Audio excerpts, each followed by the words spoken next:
Hello Steve, hello Jill.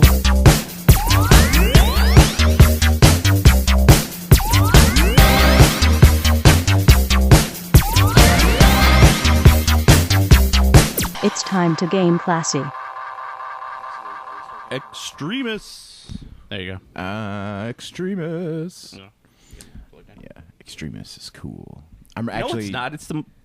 I'm excited about that new chamber too. It's gonna be cool. Hello. Oh, there we go. Oh, the robed chamber. Yeah, the chamber. wizards. Is it the Chamber of Secrets? It is the Chamber of Secrets. The chamber. Sigmar Heldenhammer in the Chamber of Secrets. The chamber of wizards and fucking crossbows that shoot exploding maces. Yeah. Fuck yeah. That's what we need. We need another chamber. No, Extremis sucks because it's like the most expensive. It's simultaneously the most expensive and least expensive because you only really run like 5 figures in that it's army. A very small army. Yeah, you run a dragon and then you run 2 smaller dragons. I like that. I really like that 2-man dragon unit though. I think if I played Stormcast, I would always have them. I hate those dragon sculpts though.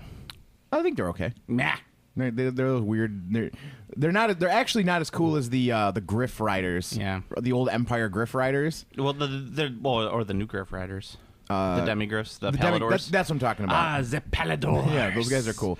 There's a bunch of free people's buffs in the new edition as well. So I think there's gonna be there's gonna be some Empire armies floating around. I would love to see their them with their naming scheme. Like some of the guys are called Stevedores. Nice. So like dock workers, but they also have your name in it as well. Yes. Stevedores. I'm in. The Wire season 2 is with the Stevedores, I think. I don't know. I haven't seen. I watched like the first 3 episodes of The Wire. And I'm like, this show's really good, and I just like never picked it up again. Hey everybody, welcome to Game Classy. I'm your host Joe, and with me as always is my co-host Steve. Welcome to the HBO Hour, where we talk about various old HBO shows that most people have already seen. You ever seen Dream On? No. Love Dream On. Brian Ben. Weird old TV show clips. Sex and nudity in the 1980s. Finally. Yes, finally. No, we're sitting very close together. I don't know how I feel about this. Do you like it? Yeah, a little bit. I'm worried because we have the giant goldfish tank behind us. So if you hear like a constant hum in the background, it's the goldfish tank. Those are my goyles. You goyles. And there's the air conditioner. Hey, that's never gonna go away. That's fine by me. I'm okay by that. This weather isn't fit for no man nor beast. We had like, I don't know, a week of 90-degree temperatures, and all of a sudden on the with week, infinite humidity. Yeah, and then on the weekend they're like, nah, we're just gonna do 75 degrees, but also still infinite humidity. It's not as bad as it was. And I don't know. Yesterday was pretty gross, Yeah. but I haven't been out today. Yeah, yesterday, like, the humidity was making me nauseous. I was sitting at my desk at work going, ugh. Yeah.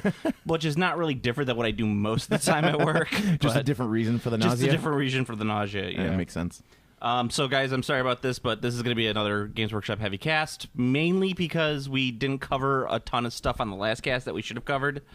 Also, a bunch of stuff was revealed. Like, the big rules changes came out after Yeah, the cast. but I mean, it's rules. We don't talk about rules. Everyone wants to talk about rules. No one wants to talk about rules. Are secondary to, like...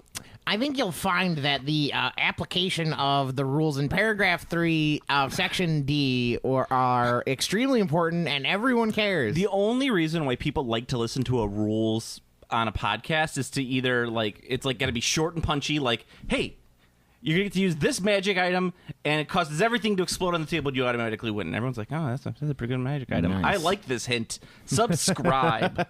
That's a quality tip and or trick. Yes, or if you spend 20 minutes bitching about a rule. That's the other thing that people really like. Good call. So, like, if you go on the Shadespire Facebook page and you get to see people still bitching about the Relics nerf, still to this point. At this point, I'm just laughing at these people because I'm like, your entire game was based off of a broken deck. Yeah. And you can't get over the fact that you can't auto-win a game anymore. Yeah, I mean, you can still play the stall deck. It's still good. People still play it. Yeah, it's good. I just won another tournament with it. Yeah. Steve won a second Shadespire tournament. This time... Why can't I hold all these trophies? One time, this time there were 4 players at the tournament. No, it was about the same. It was a little bit smaller than the other one because that was one of the day. It was like fucking like 95 degrees. And it was also like Memorial Day weekend. It was Memorial Day weekend. Well, there was a bunch of people who signed up for it, but I guess they all contacted Tim like long after the fact, and they were just like, "Yeah, I didn't want to go out. It was too hot. It was incredibly hot. It's too hot. It's only 95 degrees too, so it was I wasn't planning to go to Gen Con, but I might go out just for the Grand Clash. just for Grand Clash. I might go out just to try to win the Grand Clash at Gen Con. Yes. Well, that I guess we could just go into our first story, considering Shadespire. It was revealed just this weekend at UK Games Expo, or Gamespo, as I like to The call it. extra cards are going to be a pack. Yeah, it's going to be a deck of cards you'll be able to buy, a pack, maybe. Yeah. There was because when there was a bigger group of cards revealed than the original set. Yeah. So the speculation was either there was going to be a cards only set or there were going to be 10 warbands. So we now have been confirmed that there's a cards only set. Yeah, you'll be able to buy a deck, and it's leader focused. So you'll be able to mostly upgrade your leaders. Yeah, and like, leader. a lot of the cards are Will I like, get a leader bean card? well, you could have a leader bean. This bean looks like the leader. Bean. There's a lot of leader focused ploys, it seems, as well, because there was one that like hoses a leader. It's like choose a leader, choose a warband leader. Its next activation, it only has 1 dice for anything. Ooh. So like that's a pretty good nerf. There's the generic objective was your leader gets attacked 3 times. Doesn't say hit or miss, just attacked 3 times. So if you make a really tanky, like maybe Fugil or the Orc War Boss, you just like walk in, get attacked, don't die, you get glory. So there's some interesting stuff in there. And then the other card they revealed was for the Skaven, and it was for Scritch, who's the second in command, and it gives him the ability to bring your Skaven back. So I actually think that card is the most relevant card that they've revealed, simply because you can. The current popular trend for the Skaven warband is to bet it all on Scritch. Like, just bet it all and, like, have him run around and kill shit because he's very strong as a model. But if he dies, you're really fucked because you lose a lot of your utility. So having a backup plan where you could be like, well, I'll try this guy now is pretty good. That does sound interesting. I gotta play more. It's really good, dude. I know. Game. I've played it. It's fine. It's so good. It's I worry that it would soon get away from its current. It'll just get away from itself soon. And Games Workshop, maybe after the next season, is going to be like, we're not supporting this anymore. Yeah, I mean, it's still a sweet game. Yeah. Come and goes, and then people be sitting there going, Shadespire, that was like the best game ever I don't Games know. Workshop ever did. I think they're having too much success with their organized play to like necessarily drop it. Could be. I mean, the game was having 100-man tournaments like very quickly, which is kind of unheard of for workshop games. So, yeah. Well, that's what I say. It's like Games Workshop though does not make logical decisions. They've been pretty good lately. Yes, but I mean, we're always You're waiting for that shoe to drop. Yeah. Where all of a sudden they press the button and the thing flips over from like Warhammer to like Soviet Russia. Soviet Russia, yeah. That's what we wanted you to think. Like the 8th edition rulebook all of a sudden just like turns into the 5th edition rulebook, and you're like, yeah, gross. The hammer and sickle just appears on it. That would be cool. Yeah, because then it would be a Tau Codex. Nice. Yes, for the greater good. Big old Tau titties. Sunishi titties are better. Tau titties. Oh, memes. So yeah, that's the It's an internet meme. That's the internet. That's the Shadespire news. All the news that's fit to print about Shadespire. We're getting a pack of cards, people. Raise up the flag. Let the queen know. What? There's a new Shadespire card pack? Dude, you know the Queen's... Get me Jervis Johnson. You know the Queen's pissed about her relic decks getting banned. I don't know why I turned into an Australian kid all of a sudden. I don't know. It was weird. Dad, what? $900 dues. He said he was from the Water Commission. Hey, you know, the other day I was able to correctly identify the difference between a New Zealand and an Australian accent. I was very happy with myself. One just turns all of the vowels into an I. And I was like, that's not Australian. That's New Zealand. Yeah, it was fun. Do we have people from New Zealand who listen, right? Yeah, Andrew McCall. Oh, Andrew's from New Zealand? Andrew McCall very specifically is from New Zealand. I don't know about any other listeners. What about Australians? We have Australian listeners. I think we have Australian listeners. I'm not sure. Well, I don't know. I would like to see our Australian listeners battle out we have a lot of UK listeners. Then we've got Andrew McCall as our designated Kiwi. Yeah. And then we have Angel Baker as our American. Yeah. Okay. That's it. And Captain Zork is... Captain Zork's Canadian. Ah, Canadians. Oh, Canada, our home and gentle something maple land. syrup. I should know that because I've been to enough hockey games to should know what the Canadian national anthem is at You this blew point. it. I blew it. Yeah.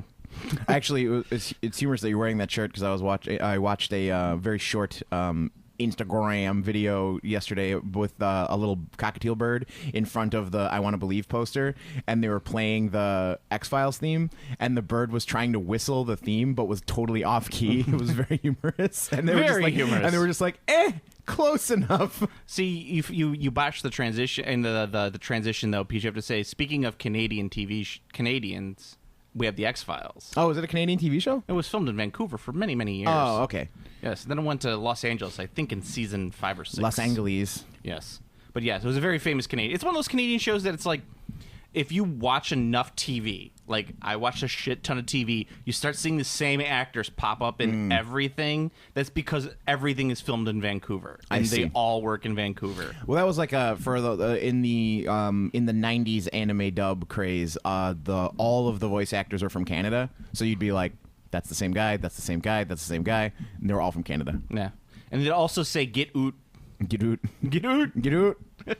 What was that? What'd you say? Sorry. Oh, Sorry. Look how this idiot says sorry. Sorry. That was a gag in Super Troopers 2. Sorry. Yeah, they're like sorry, it's our problem, and they're like, what did you say? Sorry.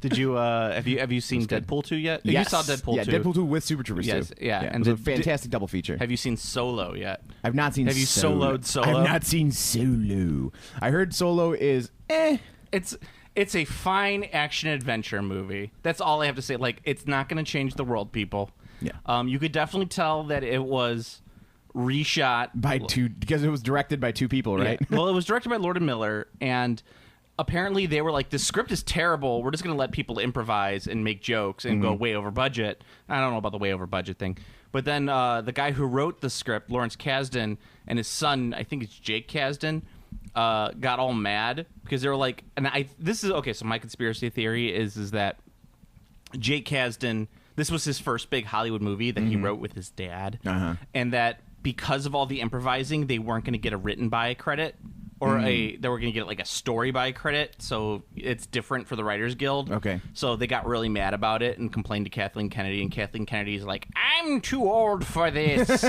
Get rid of these young whippersnappers." She's not that old. She's only like 50 something. But yeah, and they kicked off the two guys and brought in Ron Howard and said, direct this Happy Days this word shit. for word. And they did. You could tell like some people would be like, "I cannot believe this." Because when you're acting, you don't necessarily gonna read it word for word. You want to put your own inflection in it, and they'd be like, "I can't believe this," and they'd be like, "No, you say I cannot believe that because that is what's in the script." And that's what Ron Howard was doing. Ron Howard was sitting there counting his money, going, "Yes." just counting the stacks and then looking up occasionally and being like, "Yeah, that's good." Yeah, pretty much. Nice. Action is they're all on green screen because that's what you do nowadays anyway. But it was fine. It had its moments. It was That's what I heard. I heard it was. yeah. I mean it's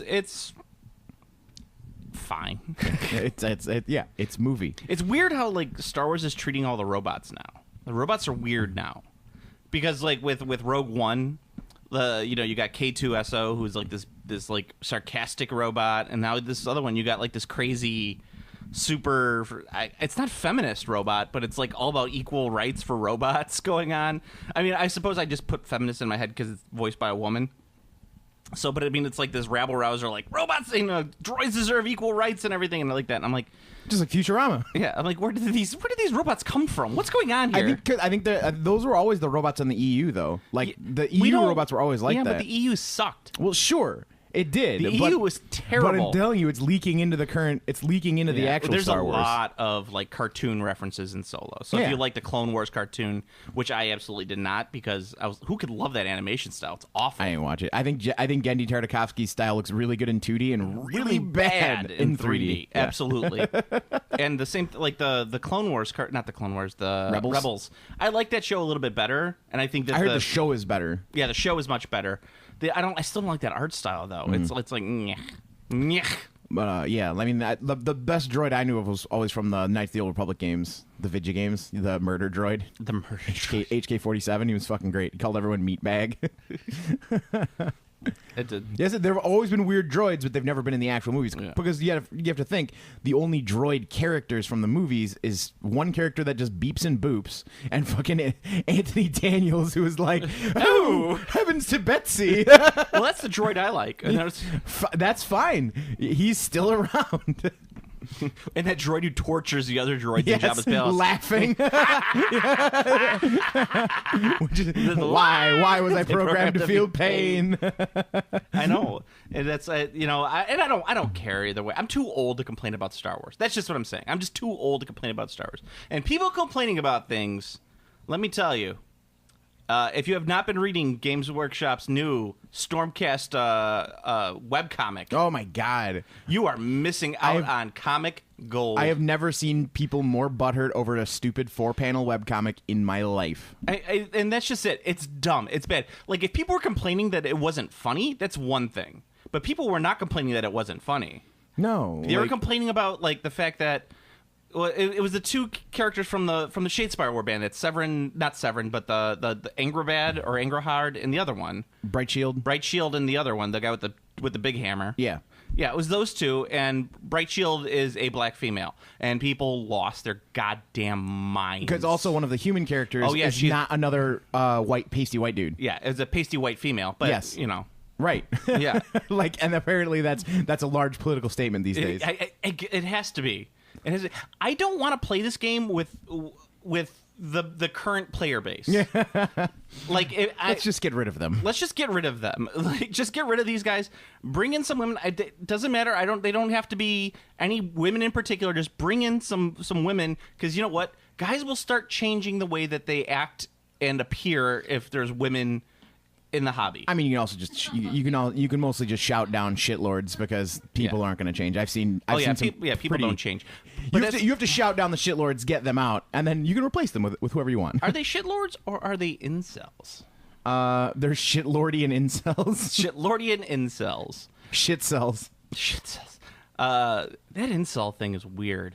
Very weird. I don't totally get it, but I get it in terms of, like, oh, you're just an awful person. Yeah, they're just a fucking nerd. Like, that's the new nerd. Apparently they shoot you now. Am I a Chad? I guess the bar has fallen so low. You're now a Chad. Nice.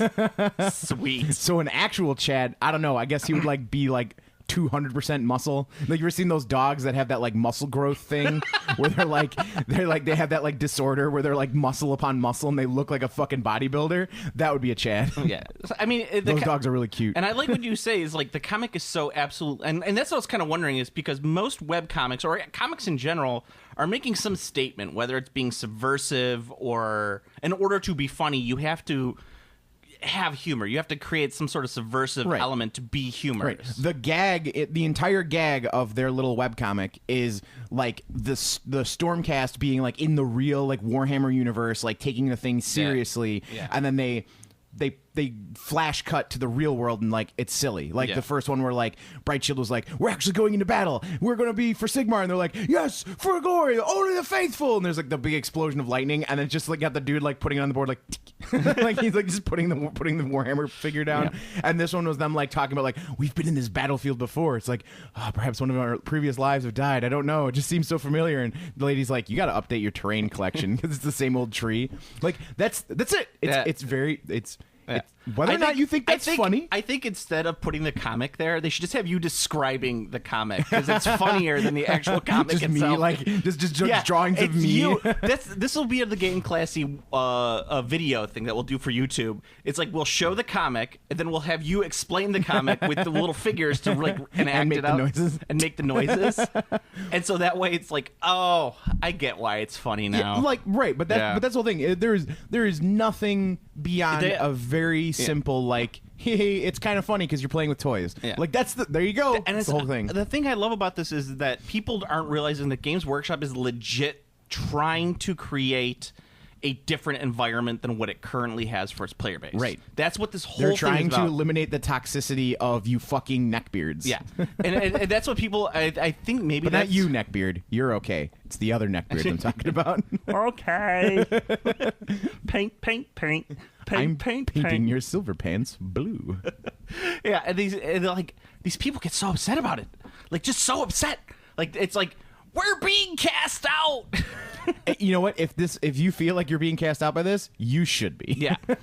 And and the other thing is they're trying to reach out to children, and they've created a book series called Warhammer Adventures. They're good. I haven't read anything. They're actually really good. So it's basically, I mean, obviously they're not for adults, but they're very solid. in the grim darkness of the far future. There's only adorable children. There's only adorable children and cartoony Necrons. Yes, they're really good. So they're doing two. They're doing a 40K series and a fantasy series, and it's like, they got the kids on the cover, and one of the kids is like obviously like a tech priest or something, or a neophyte or something, because he had his arm cut off and replaced with a cybernetic arm. Yeah, and the other one's a Stormcast. Yeah, one of the kids is a Stormcast, and there's like a rogue trader kid, and they're probably going to meet up with some Eldar children or something like Probably. that. Yeah, and by Eldar children, they're like 500 years old, but they still look like children.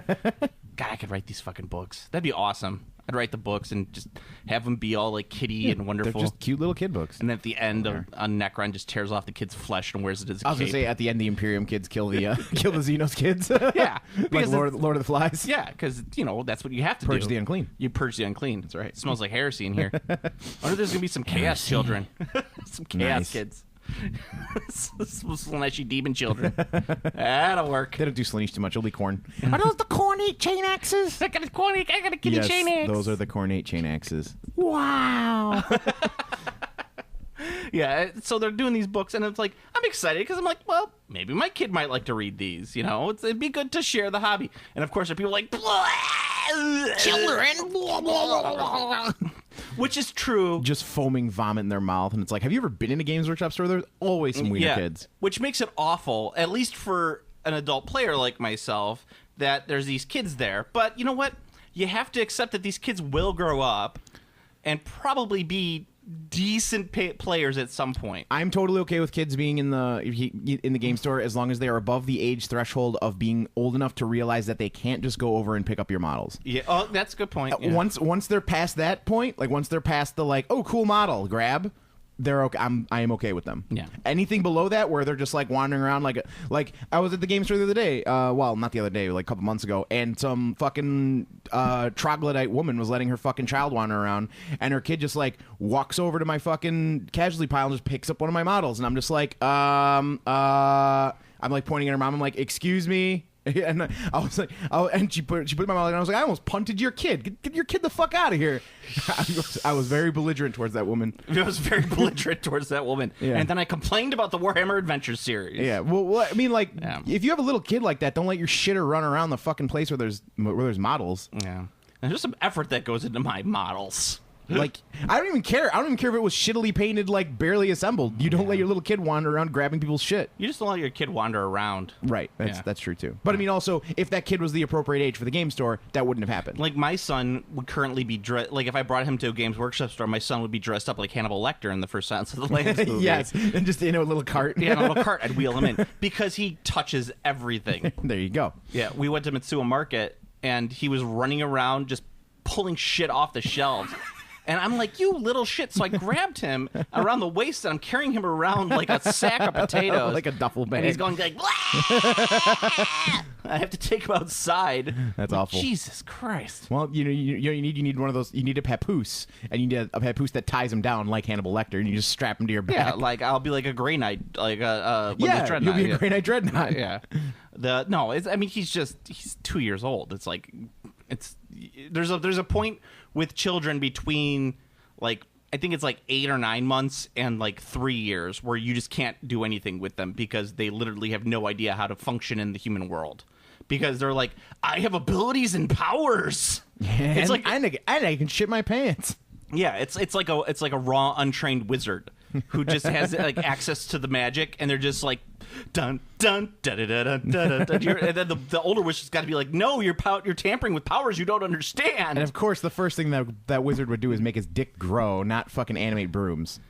Yeah, Probably Like, true. like, come on. Like, the first spell you're going to do is be like, so, like, I guess the Sorcerer's Apprentice really should have been Mickey Mouse growing a gigantic dick that was, like, wandering around that fucking tower. It's growing too big. It's getting out of my control. Maybe for the next Fantasia movie, you can have that added in. Nice. Yeah. So with Nice. Sorcerer's Apprentice 2, the Sorcerer Apprentice's dick. Nice. So- Dick's crawling along the floor like an inchworm. Then he like goes to cut it off, and it grows another dick, and it just keeps more and more dicks. Army of dicks. And they're all marching with like the little balls as Yeah, feet. the balls of their feet. Yeah. You got it. Yeah, we're all good here. Yeah. We're good. Wrap it up. All right. So yeah, that happened, and there was also some other announcements. There was Epic Armageddon is coming back. Warhammer Epic has returned. Adeptus Titanicus. Adeptus Titanicus, where they were like, "Hey guys, you liked Epic, right?" And everyone's like, Those Titans look really good. everyone's like, "Yeah, I fucking love Epic. Still got my Epic army somewhere. You might want to dust it off." And I'm like, "Go get my Epic army," and I'm like, and the dust gets blown off of it, and they're like, "Because we're gonna bring back Epic," and we're like all excited. And it's like, "So take out those models and throw them in the trash because they're the wrong scale, motherfuckers. It's all about Titans. It's all about Titans." Titans that are way bigger than the Titans you have. And we're like, oh. But that's okay because I'd rather play a game about Titans than Epic. Yeah, I mean, Because the Titans fucking sucked in Epic. They were garbage. yeah. It was all about infantry in Epic. Yeah. So now you can actually play a game that's about the Titans, which is the thing that would draw most people to Epic and be like, oh, look at all the cool Titans. Yeah, Yeah. they suck. I mean, the Epic rule set for, like, actual Epic 40,000 was pretty good. I mean, I'm not going to say... I mean, there were problems with it, but it was pretty good. But yeah, the new Epic Adeptus Titanicus, they basically just took the Forge World models, scaled them. They're pretty big, though. I mean, I would say that, like, the Emperor Titan is probably equivalent of about a 54 millimeter scale fig. Yeah, they're a good size. And it goes all the way down to the Night Titans, which are about 28 mil. The Night Titans used to be 28 mil in the old game, too, but they were a little smaller. I mean, like, scale creep and everything like that. So, I mean, maybe they're about, I'll say 32 mil. They're heroic. The heroic scale, 32 millimeter heroic. So you got all these, the fun new Titans that are going to come out. And they haven't said anything, but I will put money on, after all the Titans are released, if they're still going to continue with it, the next thing will be super heavy. So it'll be like Fell Blades. Bane Blades and shit. Bane Blades and all that. Fell Glaive and... I mean, also they could do the other factions' Titans as well. Glaive. 'Cause every faction has Titans. Oh, yeah, like Eldar and shit. Yeah. But this is taking place during the Heresy. So, Horus Heresy, the rules are essentially all So it'll just be... Space Marine Guard Adeptus Yeah. Mechanicus. There you go. Like so there'll be Chaos ones. Yes, there will be Chaos ones. They already say there's Chaos, the Renegade Titans. But the thing... Renegados. The Renegados. But the thing with the Chaos Titans in Heresy is they're not all, like, super chaosy with, like super stupid and goofy like they are in regular 40K. Which is the reason I can't play... There's bad guy Titans. I can't play a Chaos Army in 40K because it looks so fucking stupid. Well, I mean, all the official Chaos Titan models don't have anything weird. They look like a regular Titan, except they have that like Chaos filigree. The banners. Like I don't know with the 8-pointed star. Yeah, all of the like goofy like there's like an arm growing out of my Titan. That's all people's custom shit. Yeah, and they're dumb for doing that. It's not an actual model. I'm gonna take an $800 model and ruin it. There is the best thing is the fucking that like the Scooty Puff Jr. corn tank with the Duke's torso and thing. They actually sell Forge World sells official bottom legs for that guy, and he looks awesome when you have the legs on him. Yeah, yeah, that was a dumb model. But the top half was so cool, and turns out if you give him sweet looking legs, he's a cool fucking model. I always liked the corn brass scorpion. That was always the one I liked. That's a cool model yeah. too. Yeah, because they use the chameleon paints on that, and it looks super good. Mm-hmm. But anyway, speaking of which, speaking of painting, I have an Instagram now. Instagram. You can look for me under Game Classy Joe. So I did, and if the Games Workshop official tweeted back at me, they want to use one of my pictures in their official thingy. So I'm excited about that. Maybe it'll go up next week. Behold. Yeah, because they're doing all night because they're prepping for like the big Night Titan release. So they did all Night Titans this week, or the Night Codex or whatever it is. So I think they'll do the Armigers soon, which will make me happy. But yeah, I'm excited about that. So look for me on the Warhammer official page. Maybe, unless they're just like cock teasing me. They might be. They might be. Yeah. Because I'm just like, oh, these fucking Titans. These fucking Titans. Titans are really not that hard to paint. Like No, people who they're mostly just big flat surface. Yeah, people who like the big stuff. It's just like it's all airbrush, dude. Yeah, like they're hard to brush paint if you've never painted a big model before. If you've if you have an airbrush, they're the easiest thing in the world to fucking paint. It's all decals. And as I said on the previous podcast, I love doing decals. Remove the decal. Remove the decals. I'm just gonna put the big decal on. You can do them with hand brushing as well, but they're like they're different. There's like it's like a lot of like dry brushing, wet brushing, and washing to make it like look proper. It looks cool though. By the end of like the whole process, you're just like beat. You're just wish I had an airbrush. She got an airbrush. You're all sweaty. You're like, oh, the model looks nice, but I wish I had an airbrush. And then like someone goes like looks at it and they go, "Oh, you did a really good job. I bet you would have looked better with an airbrush." And you're like, "No!" You throw the Titan. It's over. It's all over. So what else? Oh yeah, the Adeptus Titanicus. It looks like it's be fine. Like all the terrain and everything looks fucking sweet. Yeah, it looks cool. Did I talk about this on the previous cast with Epic? Like there was So Games Workshop essentially discontinued Epic. They didn't want nothing to do with it anymore after like I don't know 2010. Yeah. They're Epic like, Armageddon, it's gone. We're like done. Yeah, we're not selling any of this shit anymore. It's all discontinued. So people were like, "Well, we still like playing Epic because we're just gonna make our own models." And so they basically just made their own models for Epic. And they were sweet. Like they were like professional sculptors who like they would commission people to sculpt like the new models that would come from Forge World. So like if you wanted a Damocles, they would be like someone would sculpt a Damocles Rhino and they would cast it and they would sell it. And it was like it wasn't like anything official. Like we're selling this on a website. It would just be like they would go on like a board or something or other and be like, and someone would be like, "Hey, where'd you get that Damocles?" And he's like, "Well, I sell them for $5 a piece." And they're like, "I would like 10 of those Damocles," and they would sell it like that. But apparently, Games Workshop got very upset about that, and we're like, "No, you can't sell this thing for a game that doesn't exist." I understand protecting your IP and everything like that, and they don't want anyone to they don't want to have another Chapter house. another chapter house problem. But at the same time, it's kind of like, come on, Yeah. Like, if they ever came down to it, like, they could say, like, we had no idea this was happening. And then we're like, we're putting a ban on it right now. But, also, like wink, wink, nudge, nudge, like, touch the nose type thing. But they don't do anything with it. So, like, you have, like, some people who have it. Like, it's this whole system where you have to, like, post your stuff to a board, and then you kind of have to like know the password. The clandestine epic sellers. Yeah, like there's like a whole thing in order to get these like super cool. The secret knock. You gotta know the secret knock, and you gotta know a handshake, and you gotta show your balls online and everything else like that. Nice. And you have to have the right ball shaved, but the left one is hairy. Yeah, exactly. So that way they're like, this guy's okay. This guy's legit. This guy's not Jervis. This guy shaved his left ball. He's a narc. He's a narc. Wait, the picture just took it in mirror mode. Yeah, it just reversed it. No. It's like wait a second. This guy didn't shave his balls at all. This is Jervis Johnson. Oh, that's another thing too. Speaking of Jervis Johnson, they started a official Warhammer podcast too, Stormcast, which is what we're going to call this podcast. We're going to call this Game Classy Stormcast. I listened to the first one. I liked it, but it's only 16 minutes. Yeah, they do 3 a week. They're doing 3 a week. Okay. So it's going to be like a 45-minute podcast. Okay, they're just splitting it up. Which is kind of dumb, but whatever. I mean, in all honesty, listening to 45 minutes of guys ranting about tabletop games would just be awful. So that's why we do it in an hour, generally. That's right. 45 minutes is just not enough. Not enough time for us to bitch and moan about it. No, it's fine. They talk. That's like if you want to listen to something about when people talk about rules, go listen to that, because they talk about like the summoning rules and stuff. Yeah, like which that. I was super happy about, because I wanted to hear. I like hearing about the second edition stuff, because I'm very excited about Age of Sigmar 2nd. I think summoning is probably going to break the game. Here's my reason why. Not every army can summon. So essentially, they're all of the armies that don't currently have a way to summon are being tweaked to have that. Well, if they do, that's one thing, because that's gonna suck for certain armies if they cannot summon. Because the majority, like every Grand Alliance can summon for sure. Yes. Like period. So like, if you want to summon some skinks and you're a Fire Slayer player, you could do that. Yeah. The big thing is that's why the new Stormcast being mages makes sense, because I guarantee they're going to have some summoning. Because almost all of the Order armies can allow summon penises on the battlefield. Dun dun dun dun dun dun dun dun. Penis is out of control. They're big black Mickey Mouse penises with like the little ears on the top. The mouse ears, yeah, of course.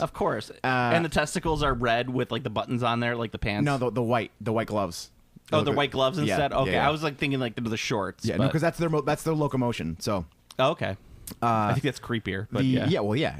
So like the Deepkin has no summoning, but the Deepkin can ally with Stormcast. So if the new Stormcast have summoning, you can be like, whoop, just grab a summoner Stormcast and boom, you're summoning. Yeah, because all the chaos is going to be every chaos faction is going to be able to summon. At first I was a little worried about like how summoning works, but all of the spells that are just like roll 2 dice summon units, those are gone. Yeah. So that was the big thing that made summoning busted was the way summoning worked. It was just cast a spell, make units appear. Everything's being changed to cost a resource. So like the Nurgle stuff is like you have to spend the contagion points to summon. The Khorne blood tithe, you have to spend the blood points. They're adding like pleasure points for Slaanesh. Well, yeah, and you have to do certain things in order to get the points. So for Right. Slaanesh, you have to cause wounds to and you have to cause wounds to heroes, but not kill them. And take wounds and not die. Yeah, take wounds, not die. And like for Tzeentch, you have I don't know what Tzeentch is. Khorne, you just have to kill stuff. Yeah, Khorne is like when shit dies. Yeah, and it could be your shit or the other player's shit. Yep. So if shit dies, you start getting blood points. Yeah. And Nurgle is spreading the contagion by being all over the board. yeah. So like, and that's the resource. And then like the Skelebones, they can't create new units. They still can't create new units. The difference is now if a unit gets wiped, they can bring a unit back. Yeah. Which they couldn't do before, because before it was if your unit got wiped, it was just gone. So Yeah. they had a bunch of abilities that were useless. Yeah, and there's certain things that are going to benefit that. There's going to be like you can't summon if there's an enemy unit within 9 inches or something crazy like that. Yeah, so or you're actually going to fight over the grave sites in versus the undead army because you'll want to get on it with your troops so they can't summon. Yeah. And then our models that were previously completely useless, like Morbidex Twiceborn, now is good because because his ability was pick a unit of Nurglings within 7 inches, add a Nurgling stand to it. In the old rules, you couldn't do that. You just couldn't. You just did nothing. Now you can be like, boop, you can just make your Nurgling stands bigger, which is sweet.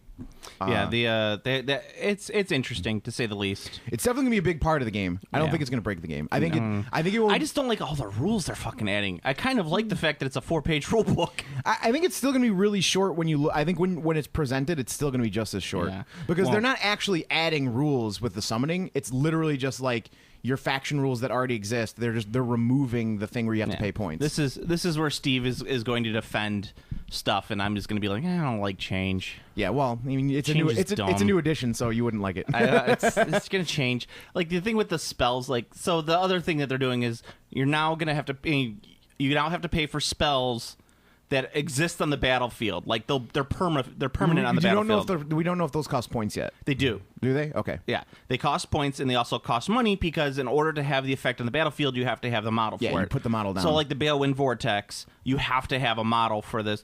I mean, here's going to be the question is when at a tournament, will Games Workshop allow a homemade version of a spell or do you have to have the official model for it? That'll be the question. Well, at any tournament, everything is fine.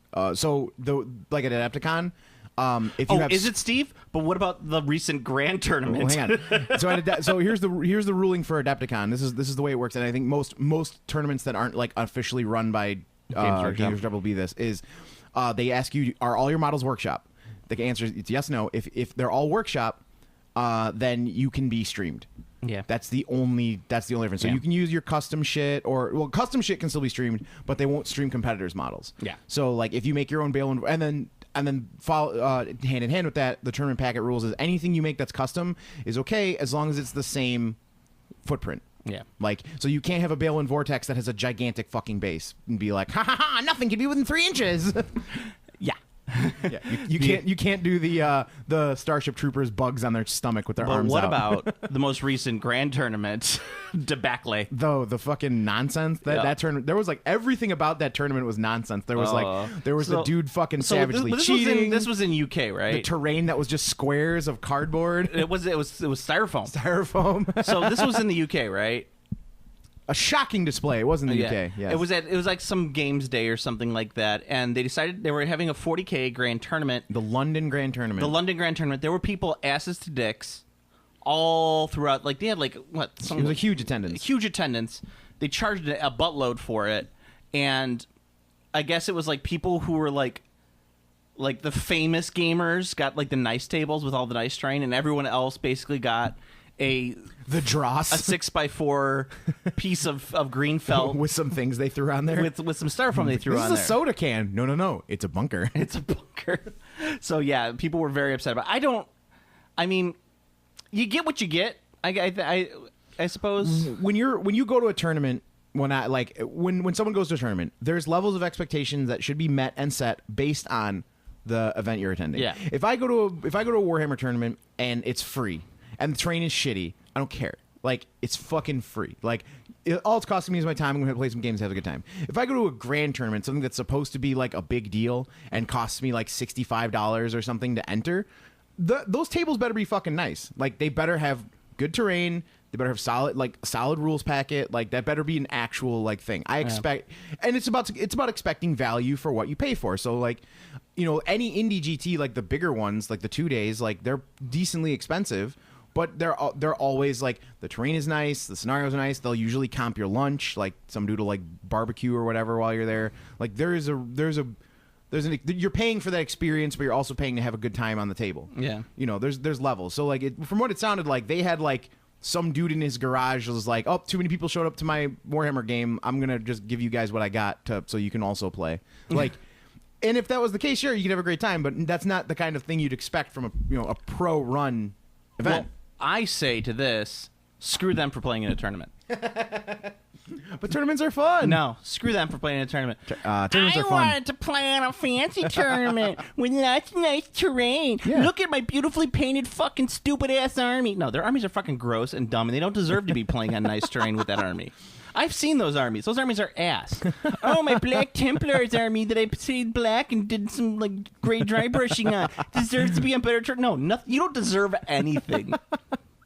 You deserve to be like just fucking like. Hey, if they paid their $65, then they deserve the nice tables. What else are they gonna do with that $65, Steve? Look at them. Look at them. What are they gonna do with that $65? Buy a Jizz statue? Exactly. Buy a Titan? They're gonna put half towards Adeptus Titanicus so they can split it with their buddy? Yeah, exactly. That's about all they're gonna do with that $65. So you know what? Those guys should just take it because they don't deserve better. I love tournaments. They're fun. Look at my Blood Angels army that I sprayed red and dipped. Well, fuck you. Do they still dip in the UK? I don't know. I haven't seen it. I haven't seen a legit dipped army in a really long time. They dip, but they do whatever the metric conversion of dipping is. Deep? Deep. They scent a dip. It's deep? They scent a dip. Millidip? They millidip. Or scent a dip. Dilladip? Kalamadip. Nice. I actually saw someone. Oh fuck! What was it? It was a Kings of War army. And I was like, this army's actually really good looking. And he's like, yeah, it's dipped. I was like, really? He totally got me. Like I did not see that it was dipped. I was like, no shit. Well, I mean, yeah. If dipping is a tool just like anything else, and if you do it correctly, it'll look amazing. However, 1 out of every 1,000 people do it correctly. It's true. Yeah. Well, it is. Having dipped one army in my lifetime, I can say it is fiddly. It was weird, but I can't say that the tester's dull coat makes all the fucking difference. Yeah. I mean, it absolutely does. That's what it's like. It's like the a person being worthy of being a space marine. It's like 1 in a million. That's like the person worthy of dipping their models is 1 in a million. Of millidipping their models. Dilladip. Yeah. I made look at my Ultramarines. You've been playing that fucking Ultramarines army for the last 20 years. I think it's been too long since you've been to a tournament because having been to Adepticon, I have to say the standard for army quality is way higher than I remember. Way higher than I remember. Yeah, I mean, like, especially because even the armies in Adepticon that I would say would be like the half-ass. Like there was one dude. Would you say they were pro-painted, Steve? There was one dude who I would say was pro-painted because his army was definitely spray-painted flesh spray and washed brown. Like that was the entire. He didn't have his army wasn't even based, and I was just like, dude, I wouldn't have let that guy play at Adepticon. So, like, with the exception of that one guy out of the entire tournament, which was, like, there was a lot of people at the tournament, every army was at least, like, all right. Like, I think one step up from him was the army, I think it was Orcs, which was, it wasn't bad. It just was not complete. It was, everything was painted, appropriate colors. Was this fantasy orcs or 40K orcs? Fantasy. Oh, okay. Everything was painted the appropriate... Those are orcs. Whatever. It was Iron Jaws. Whatever was...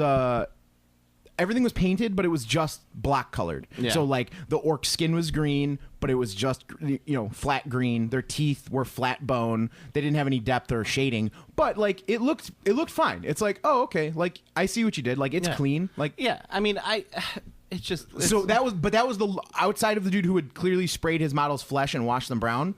That the next step up was a dude who painted everything. Yeah. Like that was and those were the two worst. Yeah, I mean, Chicago also a workshop town. You know, it's like people put a lot of effort and energy into painting their stuff here. But it's Adepticon. There's a lot of people from out of town. And it's true. And there's also a lot. Well, that's all they can't play because there's no one else in their fucking town to fucking play. So all they do is sit there and paint. They gotta come to a workshop town. Then they go to Adepticon. It's like, I'm so glad to be playing in this tournament. This is gonna be my first game ever. And the guy's like, fuck. 7 hive tyrants. Well, the guy he's playing against, he's just like, fuck. Because that's what you do every time you say, like, you go, this is gonna be my first game ever. I was like, fuck. Do I have to teach you how to fucking play this game? Because I paid $65 to teach a person how to play fucking 40K. No, you just body them quickly and move on to round 2. That's very true as well. You just keep on saying, "Oh, you can't do that. You can't do that." I don't think you can do that. I don't think you can do that. You got to do a British style where you're super polite, be like, I don't believe that's a little inaccurate. that's not quite how it goes. That's not exactly how it's supposed to go. I think of fucking Portlandia, like, where he's like, maybe it's not supposed to be that way. That works. Just so polite, he's stumbling over his own words. Other thing, a last bit of news that we didn't cover last time. Oh, we could 2 more. There's also the next wave of Forge World Lord of the Rings is actually going to be Battle of Pelennor Fields, Which is pretty cool. I think the majority of the figures look like they're just recast from the medals that are going to be now in the Forge World discontinued resin. medals, which is fine because those medals were gone. Yeah. Like another reason some of those medals were super expensive, Lord of the Rings wise, is because the models were also gone. Like like you couldn't get a Forge World version. That's why like the grail of any like swap meet or Bits Bash or Bazaar is always metal Lord of the Rings models that are not currently available in resin. Yeah. Because even the ones that are available in resin, the metal ones will be worth more, but people still there's a premium they'll go to and they won't go past that point because they're like, this is really expensive. I'll settle for the resin. Yeah. And like the resin models are nice. Like because the Middle Earth sculpts were so simple and smaller than the fantasy and 40K ones, they never had as big of an issue with fine cast as the other ones, as the other ranges. I sold all of my Lord of the Rings stuff with the exception of my metal Sauron because I wanted to use that for my 10mm Battle 5 armies as like as legit Sauron? Giant Sauron? Giant Sauron. That's cool. And the one guy I know who plays Lord of the Rings is so pissed because he's like, I just want that one model. I'm like, no, not getting it. Well, it's metal Sauron's available everywhere. Just fucking look on eBay. There's always one floating around. I sold mine not too long ago. I sold all my Lord of the Rings stuff. It fucking broke my heart to do it, but it's gone. Yeah. You got the Nazgul though, didn't you? I do have the Nazgul. I'm currently flip flopping whether I'm going to sell those on eBay. I put them up as a buy it now, and see if anyone buys them. But did you paint them? We'll see. No. They're new in box. If they don't sell through this buy it now, I'll probably paint them. I'll see. I'll try and learn like an actual like really difficult painting technique and do object source lighting on them. Dude, watch the Vallejo painting video and hobbying videos. They're amazing. It's like Bob Ross for model painting. Oh, nice. I mean, it's not even because they don't even. They play like Enya music. It's like. Yeah, it's like, and that's in the background, and then they're like showing you how to like put decals on using their Microsoft and Microset. You know, it's like you're just like, yes, I understand now. It's so relaxing. It's like all of a sudden, like your brain just becomes like the third eye opens up on your forehead. It's like you just see colors, and then you try to practically apply it to your taste colors. Yeah, you try to practically apply it to your own figures, and you're and just they like explode. They just explode in your hand. You're like, huh. I wasn't even working with anything flammable. There's fire. It's fire. It's on fire. Oh man! By the way, it was I think it was the last podcast. Aurora Borealis. Was it the last podcast or the podcast before where we were talking about beveling? I think it was the last podcast where we were talking about beveling the terrain bases. Mm-hmm. One of the Tom is one of the listeners. He's a guy I played Bolt Action with. He's putting together a gorgeous board for like he's doing like a 1930 Shanghai board, right? Mm-hmm. And so he's been doing this stuff, and he was listening to our cast, and he sends me a picture of like this piece that he was doing with like 90-degree angles unbeveled, and he's like, "You guys suck." Bevel those edges. Bevel the edges. Round the corners. Do it. Bevel it right now. Yeah. Bevel it just a little bit. Bevel it. Yes, and also probably the best news, the greatest news of this entire news cycle for Games Workshop is that they are doing an audiobook for Go Trek, and he would be voiced by Brian Blessed. Yes. That's gonna be fucking sweet. It is everything that I could have hoped for and more. It's one of those audio novel audio plays, the audio dramas, which are all pretty good. Yeah, they're all right. They bring back, like, I love audio dramas. I bought like some of the old, like, Sherlock Holmes ones, the old radio plays. And I would listen to them. That's what I used to do.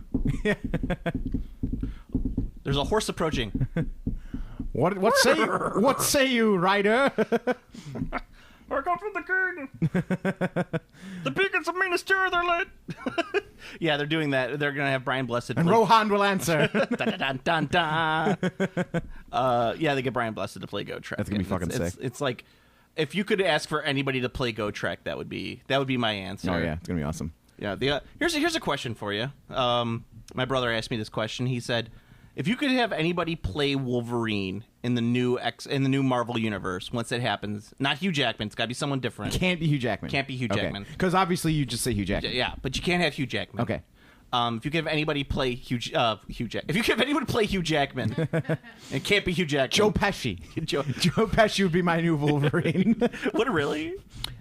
He's really old now. Yeah, Steve. I guess I would like Joe Pesci from the 80s. Well, yeah, that would be the ideal. Yeah. I'd like Bob Hoskin from the 80s to play my Wolverine. Ooh, that'd be good too. Yeah. I don't know. Let me think. Who would I have? It's got to be someone current. It can't be like someone from the past. Who would I have play Wolverine now? Like, you can't have Peter O'Toole play Wolverine.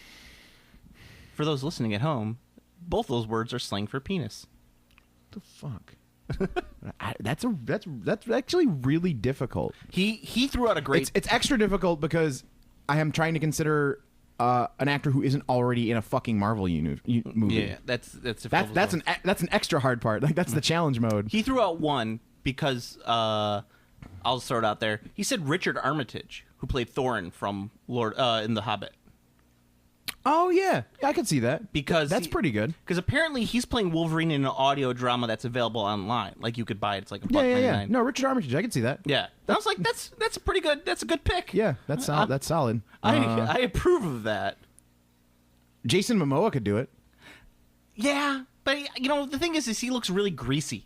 He does. I like great Jason Momoa. He was great in Stargate Atlantis. I loved him in that, and he's obviously Khal Drogo. He's great as Khal Drogo. He's like the perfect Khal Drogo, but he's a big dude. First of all, I think he's actually too big to be Wolverine. Exactly. Like, you need someone who's a little shorter. Yeah. Like, you need like Tom Cruise, like height wise, to play Wolverine. Yeah, so it's difficult. That's a high level challenge. Get Jet Li. Jet Li. Hello, I am the Wolverine. Jet Li's awesome. Now I'm going to kick your ass. I don't know why he sounds Mexican. I have no idea. That's a Family Guy bit where he's Jet Li is doing all the action and everything. He's like, okay, now where is my daughter? Because Jet Li sounds like a little tiny man. Because he is a tiny man. He's a little tiny man. Did we get all the major news? I think so. I think we got everything. Did we talk about Whiff Rip? There's a new Whiff Rip coming. Yeah, but we don't have any news yet on it. Right. I don't want to talk about Whiff Rip. There's a 4th edition coming. Yeah, we've talked about that numerous Did we? times. Okay. It's coming. Whiff Rip's coming. It's coming. But we don't. It's coming. I don't want to say anything about it because we don't know what it is. What it is, G. What it is. Free RPG Day is coming up soon. Oh yeah. I think it actually might be next weekend. I don't know. I gotta make sure. I get to Games Plus at store opening so I can get fucking Eldritch Cock. It's the companion book to Vaginas Are Magic. Oh, okay. Yeah. Yeah. The cover has a so rooster. You don't have to pay $200 for it. The cover has a rooster with a wizard hat and a fucking star wand. It looks awesome. I can't wait. Right as it opens, you're like, I gotta get my cock. Gotta get the Eldritch Cock. Give me the Eldritch Cock. Hurry it up. Give me the cock. Well, if for some reason I get blown out and don't get it, I'll buy it immediately on eBay because that's what I had to do with Vaginas Are Magic, and Vaginas Are Magic was like $20 that day, for Free RPG Day, and I was totally fine paying $20 for it because it's actually a very fucking nice hardcover book. But like now, I'm sure it's super expensive, and like hilariously enough, they put their new They put their new magic rules into Vaginas Are Magic. Like, that book is almost mandatory to run Lamentations. Well, there you go. Which is pretty funny. Before we go, though, we mentioned we were talking about half-price books earlier. I did stop by there today, and I picked up some interesting... Is it some tasteful nudes? I picked up some tasteful nudes. Hey, when are you going to bring back the D&D trivia? Oh, you want me to bring that back? I can bring it back. I got it. I think people liked it. I found this. I thought this was funny. Martin Hackett's Fantasy Gaming, a guide to fantasy roleplay and tabletop battles. Oh, introducing Magic and Monsters, a fantasy gaming system. This is a this, I don't know when this book was published. It looks like 2007, but this is obviously like a reprint because it's British Library cataloging and publication data. Because if you look at the pictures, this is obviously way from before 2007. Oh shit! Like these kids. Yeah, there's some 80s horrific pictures in the book. Yeah. See, I'm a sucker for like this type of stuff where you find. Oh, look at those old fucking Lord of the Rings models. Yeah. That's sick. Where you find old ass like guides to role playing and stuff. Like back when people were like, we can actually write this down and make like a Dungeons and Dragons. Like the British got really upset that the Americans set the pace on Dungeons and Dragons and they couldn't compete, so they tried to come up with their own thing. Then it would always be like mages and muttons and stuff like that. That's so weird. Mages and mutton look, chops. Oh, look at all those fucking tables. Oh, it's all about the tables. There are tables everywhere. Yeah, I have a nice little collection of weird books, but this one's from 2007, and I was like, odd "That's little weird. book. That's weird." Yeah, it's just an odd little book. A guide to fantasy roleplay and tabletop battles. And then I also found Silent Death. Oh my god, what even is Silent Death? You don't know what Silent Death is? No. Silent Death is a spaceship game. But it's these are like source books for like this? Good lord. for the Silent Death. Made by Combat Express, the giant gaming company that's still around, Combat Express. Look at this. Look at these. That's a lot of tables. It's a lot of tables. These are each individual ship, so you can remember. This looks them. like Rifts. It's like riffs for tabletop spaceship games. People love fucking Silent Death, which is the only reason I picked this up is because I knew I could probably flip them. I've never heard of Silent Death. Oh, ever. you Although fail. this one's weird because it's got a fucking Arthurian knight on the cover. That's the Sigurd Archdiocese. I don't know what that means, but I'm assuming it has something to do with religion. Probably something to do with wizards or knights. And I also got this. Heavy Gear? I know Heavy Gear. You know Heavy Gear. The Terra Nova technology. God, look at all this. Like, this is like where I can't understand how people play these games. Because you look at a Games Workshop rule book, right? And it's literally like 6 pages of rules, and everything else is fluff. You go to any other game system, these source books are 99% rules. Just fucking the crunchiest like tables and fucking percentile rolls, and there's just like stats here and there. I mean, even Dungeons and Dragons. Like when you buy a Dungeons and Dragons book, I would say 85% of it is solid rules. The rest is just a tiny bit of fluff. But this these Heavy Gear book, it's all crunchy rules. Yeah, look at this. There's a cutaway view here. It has fucking 50 plus areas that are of this mech. Yeah, it's kind of cool as like a technical manual, but really useless as a fucking rule book. Yeah, I know. It's like I could easily sit there and read this, and it's like I'll be okay. I'll never have to look at this ever again because this is. Although I think useless. this is a RPG supplement. Yeah, I think so. It is. Having that much crunch is probably okay because then like you could just use that as like MacGuffins or whatever and be like just like grab their like mech and be like You got shot in the cargo crotch. Yeah, the crotch cargo. The generator pump housing's fried, so you're gonna have to get someone to fix that for you. Generator pump housing. I have one of those. I've also 10,000 video credits. I've also got a discount sensor rail. Oh, and your knee block structural member's taking some damage, so I'm gonna need to fix that up too. Remember when Qui-Gon Jinn went to the first place and he was like, "Yeah, I have that. No one else has that." And Qui-Gon Jinn was like, "No one else has that." Well, screw this. He didn't even shop around. No, he didn't. He went like he's a really, terrible Jedi. He really didn't. All of the Jedi in the prequels were terrible It's Jedi, like- except Sam Jackson because he says this party's over. It's not like it's not like he even was like Obi-Wan was like, They're the only ones who have it. That doesn't sound right. Have you been to any other stores? Have you been to any of the junk traders on the junk trader fucking planet? Yeah. Have you been to Tashi Station? I've heard they've got power converters. That would have been the best if it was like a power converter is screwed up, and it's like Watto's, and then right next to it says like Tashi Power Station. That is why you don't let someone handle the whole thing unless they're a genius, and there's no geniuses left like that. No. There really isn't. Like no current director is at that level where they can just do everything. I don't think so. Maybe like for like a low key thing. Like, yeah, I was gonna say like there's a lot of auteur directors who could like handle that. yeah, but not a blockbuster like Star Wars. Not a blockbuster. No. Like there's a lot of like smaller films where like Guillermo del Toro's obviously. Yeah. He's fantastic. He can do everything, but his films are always like they have like a level where And even like those guys like Guillermo del Toro, they don't edit their films themselves. They get Right. an They have editor. an editor. They get a cinematographer. They get these people to do it. Yes. Like Lucas is the one who's like, I'm gonna do it all myself. yes, yeah, no one can do that. Yeah, Like, and the people that he hires to do like cinematography, just like, is this okay, George? yeah, does this look good to you, George? Does this look good to you, George? They're friends. Oh, Yeah. it looks pretty good. George Lucas does kind of sound like a really old drunk Kermit the Frog. Let's By the power of myth. We're gonna go over here and did you I'd hear? like to remind the judge he's never been in a Spielberg movie. I was in in Gremlins. Gremlins. Not Yeah, Gremlins, Gremlins 2. I'll allow it. He's only getting Gremlins for 5 seconds. Yeah. We talk about this in the last cast that Celebration's gonna be in Chicago next year? What celebration? Yeah. Okay, so I haven't talked about this. Star Wars Celebration is No. gonna be in Chicago. No! It's a big fucking deal. Oh, Like the my dude who Star Wars sits in- nerd friends. The dude who sits in front of me at work is going to lose his goddamn mind. He is like, he's the most Star Wars nerd I think I've known. I think he's the biggest Star Wars nerd I've ever actually known in person, because like he is like he's so nerdy about Star Wars, it's like a trope. Like he's got Star Wars shirt, Star Wars hat every day. That's sad. His car has Star Wars shit on it. He's even got like the Han Solo and the Millennium Falcon like sunscreen thing. Star Wars tattoos. Like dude is like 100% like in the War of the Stars. Do you ever sit there behind him and go, I actually no. What I do is I go up over the cube and I just really quietly go, Darth Maul, Darth Maul, Darth Maul, Darth Maul, and I start going, and he'll just turn Okay. around in his chair and look at me. are you planning on seeing Solo anytime soon? Not anytime soon. I don't think I'll see it in theaters. Okay. Well, after the cast, I have to talk about spoilers with you because I don't want to do it on the cast because I might. Well, we might go this weekend. All right, so maybe I won't to the spoil. drive-in because we might want to see Deadpool 2 again, so we can see Solo and Deadpool 2. motherfucking Deadpool. So good. I didn't. Holy shit! It's the Juggernaut! Holy fucking shit! It's the Juggernaut!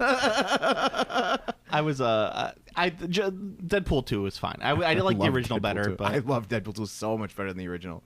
but they're so wait, what was I talking about? Celebration. Celebration. Yeah, so Celebration's going to be in Chicago next year. All the Star Wars nerds in Chicagoland are losing their shit. And like my friend Chris, who's the hugest Star Wars nerd on the planet. I mean, he's like, you know how you got all your cabinets and like, you know how I have all my cabinets full of minis? You go down to his basement and his cabinets are all just filled with Star Wars memorabilia. And I'm like, you didn't paint that shit. Get it out of your cabinet. Nice. I did paint a Boba Fett for him. But he's losing his mind and he's like, no one could have predicted this. I'm like, no one really cared to predict it. And he was like, and I was like, yeah, because Lucas is here. Because Lucas loves those Chicago ladies. And I got George Lucas is going to show up. He's going to be like, hi, I'm George Lucas. I'm here at Chicago. George Lucas, you suck. Jar Jar Binks. I want to go to just heckle George Lucas. Heckle George Like, Lucas, you suck. Misa Tinkin, you suck. You go to the planet's core. Brian Blessed also. But yeah. Oh, there was one other thing I wanted to show you from this, From your hall. from my hall. Look at this. What in God's hell The is this? Legends of Valthiar by Matthew Funk. It's by Valthiar Games Inc. This looks like it's someone's RPG system that he self-published. Now, wait, before I show it to you, I want to show you something. It is signed number 2 by Matthew Funk. Wow. Yes, on clearance for $3. But still signed by Matthew Funk. That's a cool name. This is number 2 of all of the Legends of Valthiar ever His signed. second signed copy. It's a second signed copy. This may be from Matthew Funk's own personal collection. He's even self-inserted himself as the DM in the example. Ooh. Yeah. I'll just let him go for now. Do I know who he is? Matthew. No. You've lived in Arcovia for 10 years now, and the only other source you know is Les Solar, the man who built the library at which you work. Let's see what we got here. Advantages, disadvantages. That's some sweet, like, Old Hammer art going on in there, though. Oh, yeah. It's clearly, like, his buddy who, like, drew the pictures for him. I actually really, one of the things I do enjoy about some of the old, like, weird RPGs that you find, like, there's always, like, this is not a professional artist who drew this. Yeah. This is probably the author's friend. Yeah. And Well, it's like, all right. Well, The Legends of Valthier features a very unique take on fantasy genre, a freeform imagination-based magic system, an open-ended combat system, a unique and highly detailed world history and geography, an easy-to-use D20 system, several unique races, and a explanation of role-playing for beginners, and a low price of $19.95. This is all from the back, by the way. Speed factor, 25. Hit points factor, 25. Whoa. Is that high? I have no idea. Yes. I don't know, but I saw this and I was like, this is interesting. I must have this for my collection. Holy shit, combat has a lot of steps. Yeah, because most people who self-publish their game love the crunch. Yeah, but the crunch, I don't know. I understand that you don't need the crunch, but the people who the people who go through enough effort to create their own RPG system want to put in crunch. I like hidden crunch. I've always been a big fan of hidden crunch. Yeah, but you have also never self-published your own RPG system. You'd like to, but you never have. No, there's too many. I think it would just be financially pointless. Like, I wouldn't get anywhere with it. Like, it wouldn't matter. It would be like a whole lot of effort on my point for no reason. Like, Yeah. trying to get into the market these days with like your own self-published thing is like, You'd be like, and if I Eh. self-publish, you'd be like, Joe, this is an RPG system. I'm like, of course it is. You go, like, no, it's just Uno. Yeah. You just self-published the rules for you've Uno. made Uno. Yeah. I mean, the cards are illustrated by you, I guess. This one appears to be two stick figures having sex, but No, they'd be. They're like, why does everything look like 1990s Rob Liefeld drawings, Joe? they're just scans of Rob Liefeld drawings. Because that's where I learned how to draw, was copying Rob Liefeld. So Ooh, all of my that's bad. artwork looks like Rob. I grew up in the 90s. What do you expect? He was the hottest artist of the day. I think wasn't- Todd McFarlane was hotter than. Well, I mean, Rob Liefeld was one of the hottest artists yes, of the I'd day. agree with that. Yes, but I mean, I was never good enough to copy Todd McFarlane. Well, first of all, I couldn't create enough shadows to create a Todd McFarlane yeah. thing. For as Jim- much shit as I like to give Todd McFarlane, that dude can fucking draw. Yeah, and Jim Lee, I could do Jim Lee. All I have to do is draw like normal artwork and put little lines everywhere, and that's Jim Lee drawing. Hey, more tables. More tables. More tables. You know what? I have to say, like, there's one thing that makes this completely unacceptable. There's no character sheet. There's no character sheet. There's no fucking character sheet. Well- How are you going to self-publish your own RPG and not put a character sheet? Strength, endurance, pseudo, 30,000. I don't even know what that means. There was somebody who says there was one of the entries for a monster. It says weapons, none per se. There's none per se. Yeah, I was like, why would you put in per se? Well, Matthew Funk, we have your copy. I enjoyed it. We have I like enjoyed it on that one. I like it. All right, so That was definitely from the era of like the wild RPGs like appearing out of nowhere. yeah. Let me wait. When was this published? Let's see. That has to be like 98. 2014. Yeah, I would be shocked, but that's got to be like a 98. That's a 98er if I ever saw one, or 96 maybe. It doesn't really say. It might be on the back.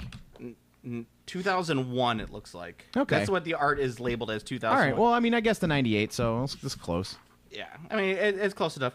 And it also says see www.valthiar.com for mailing instructions. Oh shit! We should. Where's my phone? Let's see if we can find valthiar.com. Let's go. Ooh, I got an eBay bid on something. Let me see that really quick. Oh, sweet. That's gonna sell finally. NPCs. Hold on. Valthiar.com. Oh, sorry, Safari cannot open. Let's see. Maybe it's just because Is it gone? it might be. Hold on. It's VALTHIAR. I'm aware of how to spell Valthiar. Hey, I didn't know. Oh, they have a YouTube channel though. They have the Kingdom of Velthiar YouTube. There's a Velthiar Twitch. Legends of Velthiar Fishing for Interest online role-playing from July of 2004. What's your favorite RPG other than D&D? I wonder if someone said Velthiar. Maybe. Someone said Riffs. Not me, but has anyone made an RPG from the ground up? From Reddit. From March 16, 2018. Not me, but a friend wrote his own system called Legends of Velthiar. He made it all the way through printing a couple 100 copies. Nice. But then lost interest in the project and never bothered with distribution. Well, your friend's name was Matthew Funk. And It's a cool name. I have one of the few copies. You have the second copy. I have the second copy ever signed by Matthew Funk of the Legends of Velthiar. So there we go. All right, go to PlanetArbitrary.com for your Planet Arbitrary news. You can follow me on Twitter at Planet Arbitrary. You can follow Steve at I'm Command Throw. like our Facebook page, /Game Classy Podcast. You could also like, comment, subscribe on the YouTubes, where I put up the stuff and people talk about Put up the stuff. People talk about how they want to see me with topless. Want to see me topless. Put up the stuff. Put up the stuff. You can also, the best way to help out the podcast is like, comment, subscribe on the iTunes. Listen to our sister podcast. You can Play On Podcast, which is all about Steve playing video games, and Steve and Pat talking video games. Pat's really excited about E3. Pat's the only one excited about E3. Every year it's with the damn E3 from Pat. It's going to be like, oh, It was great. He was like, we're going to talk about E3. And like everyone else in the room was like, ah. He comes over, like, when he was over on Memorial Day. We just had we grilled up some hot dogs. And he was like, yeah, so you're going to be watching E3? Like, no. Like, what? I'm going to see the next Assassin's Creed game coming out? It's said. He was the only one excited. Well, are you excited about Fallout 76? I don't know. I don't know. I don't know. I don't know. Like it was annoying as shit. They fucking had a huge ass build up to a fucking teaser. Yeah, well, that's what they do nowadays. I fucking hate that shit. Like, show me fucking something. Yeah, so that's going to be on Play On Podcast. You also can listen to Deconstructing Daycare. I did like the teaser though. The music was good. Ba-ba-bum-bum-bum. Oh, yeah, it was Country Road. Ba-ba-bum-bum-bum. West Virginia. Country Highway. Country Highway. Let's go. Country Road. Yeah. Well, we got...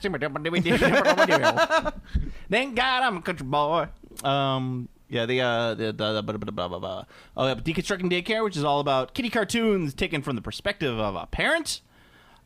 Taking a kid show very seriously. And you also have the Nippon Hour, also known as Weebtown. We do things sometimes. Yeah, they do things sometimes. They play some video games, Dragon Ball Z or whatever you're playing at the time. They're gonna be playing some new Smash Brothers probably. No. You're playing Smash Brothers. You play some Fortnite. You playing Fortnite? You gotta do the Fortnite, bro.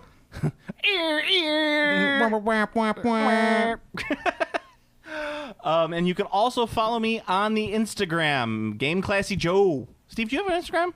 I do. It's Command Throw. Okay, and you do put stuff on there? I put like pictures of my bento lunches and sometimes models. So okay, but you do put up pictures of your minis. Yes. Okay. Yes. And Cole has hers. The Brush Bunny. The Brush Bunny. Yes. Brush Bunny Studios. Brush Bunny Studios. You could go up there and see her models as well. She's working in Chaos Doors. It's true. Are these for yourself or are they a commission? They're a commission. So you can see a commission of Chaos Doors. Indeed. So Steve, until next time.